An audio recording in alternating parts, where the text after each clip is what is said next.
Hi, I'm Jamie Glowacki. If you're new to my channel, I am the author of Oh Crap Potty Training and Oh Crap I Have a Toddler.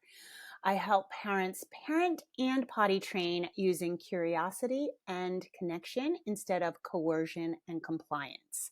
Today, I want to talk about one of my favorite topics, which is big play. I often talk about big play, especially in relation to when your child is having a hard time. Maybe they're going through a phase of hitting or being nudgy, poking people, just in general, kind of being crankalicious. And we always check in on a few things when that's happening. We check in on sleep, nutrition, and connection time, one-on-one time, that emotional bucket being filled. But the other thing we check in on is big play.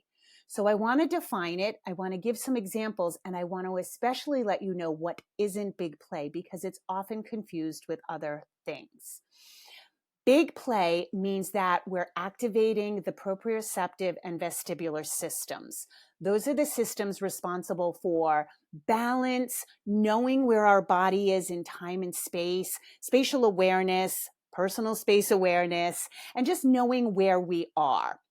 An interesting fact is that the game of tag is outlawed on many school playgrounds because children are lacking so much in activating these systems that they no longer have the ability to just tag a kid and run away, right? Like when you think about playing tag, right? You got to like turn on a dime after you tag the person. Kids can't do that anymore, and they're knocking kids over. And maybe that's your kid. Maybe your kid has no awareness of personal space and is like knocking people over or loving people a little too hard, especially younger people, right? So we always want to check in on big play.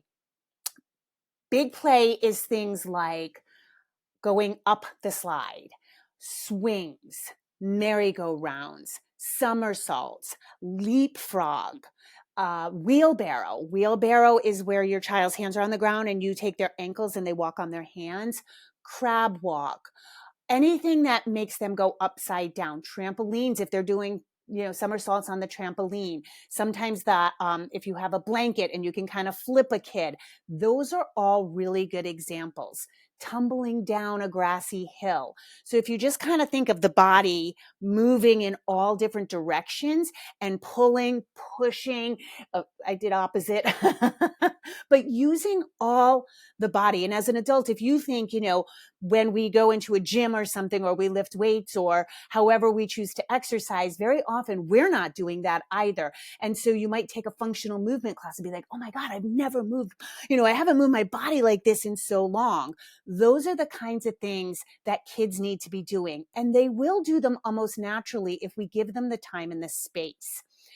What big play is not is organized sports. So very often, if I'm working one-on-one with a client and their kid is going through this phase, and they'll say, no, they get plenty of exercise. They're in soccer. Soccer in particular is not great because, it's great in other things. It may tire your child out and there's plenty of skill building and all of that, but it's running for the most part. And running is fine for those reasons, but that's still not big play. That's not using the whole body. And very often when you watch some peewee soccer kids, what are they naturally doing? They're like not paying attention, right? They're like doing cartwheels or they're on the ground.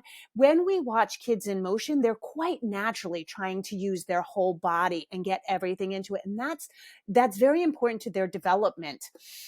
So make time for big play. I know it can be challenging if both parents work outside the home, you get home, or if you're single, it's challenging when you get home from work and there's such limited time, but there are things you can do in your home too. You can get a pull-up bar that has little sort of ninja grabs attachments like rings or triangles, or even just the bar really low so your child can flip.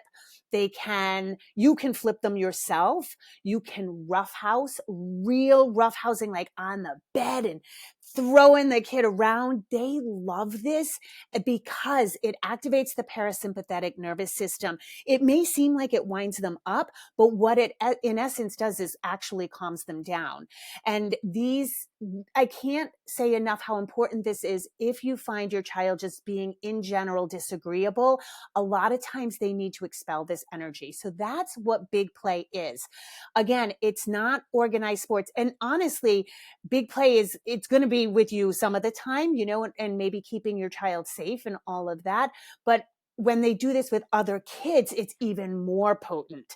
So kids should really be more hands-on with each other. And of course, we're all like, it's really hard because we're obsessed with we think our kid might be bullying, or we don't want kids with their hands on each other. But if you watch baby goats, have you ever seen baby goats? They're hilarious because they're just throwing each other around. They climb up baby slides and then they knock each other over.